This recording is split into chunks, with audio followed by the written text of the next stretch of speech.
জয় জয়তে মই আপোনালোকৰ চেনেলৰ ধন্যবাদ জনাইছোঁ। আজি সৰ্বপল্লী ৰাধাকৃষ্ণনৰ জন্মদিন হিচাপে আমি এই শিক্ষক দিৱস পালন কৰিবলৈ লৈছোঁ। তেখেত এজন মোৰ ব্যক্তিত্বত মহান ব্যক্তি। তেওঁ ৰাজ্যসভাৰ ৰাষ্ট্ৰপতিও আছিল, কিন্তু তেখেতৰ জন্মদিনটো পালন কৰিবৰ কাৰণে যোজা কৰাৰ তেখেতেই নিজেই ইচ্ছা প্ৰকাশ কৰিছিল। তেওঁৰ জন্মদিনতকৈ শিক্ষয়িত্ৰী বা শিক্ষকসকলৰ জন্মদিন হিচাপে এইটোক ধৰি লৈ পালন কৰিব দিছে।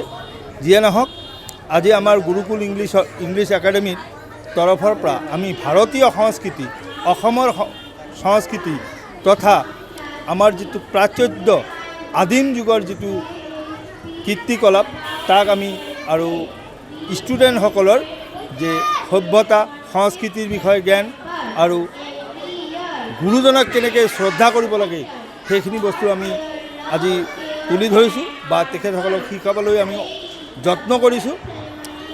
আৰু এইটো সমাজ ব্যৱস্থা, সেই সমাজ ব্যৱস্থাত যাতে আমি এই স্কুলৰ মাধ্যমেদি প্ৰতিখন স্কুলৰ শিক্ষক শিক্ষয়িত্ৰীসকলক মই অনুৰোধ জনাইছোঁ যে শিক্ষক শিক্ষয়িত্ৰীয়ে ব্যৱস্থাপনাটো ঠিক সুন্দৰভাৱে তেওঁলোকৰ নিজৰ আচৰণ চৰিত্ৰ আৰু সভ্যতা ঠিক ৰাখি শিশুক যদি আমি মানুহ কৰিব পাৰোঁ, তেনে সমাজৰ নিশ্চয় উন্নতি হ'ব।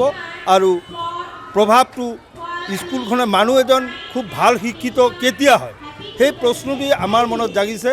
আমি গুৰুকুলৰ পৰা ভাবিছোঁ যে মানুহজন যেতিয়া তেওঁ এজন ডাঙৰ অফিচাৰ হ'লেই যে ভাল মানুহ, সেইটো আমাৰ বোধে নহয়। তেওঁ এজন সৎ চৰিত্ৰৱান আৰু নিষ্ঠাৱান মানুহ হ'ব লাগে।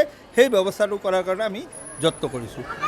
এই অনুষ্ঠানত মই ছাত্ৰ ছাত্ৰীসকলক যে আমাৰ শিক্ষাগুৰুক যেনেকৈ ক'লোঁ যে তেওঁলোকৰ স্বভাৱ চৰিত্ৰ আচাৰ ব্যৱহাৰ নিষ্ঠাৱান নীতি আদৰ্শ, সেই আদৰ্শক যাতে অনুকৰণ কৰি তেওঁলোকৰ ভৱিষ্যত জীৱন ভাল কৰে, সেইটোৱেই কামনা কৰিছোঁ।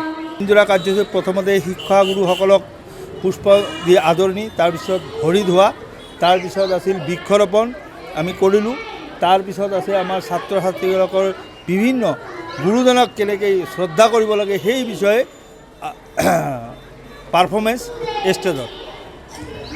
যিকোনো খবৰৰ বাবে যোগাযোগ কৰক 7099017330 লগতে 7099017110 নম্বৰত।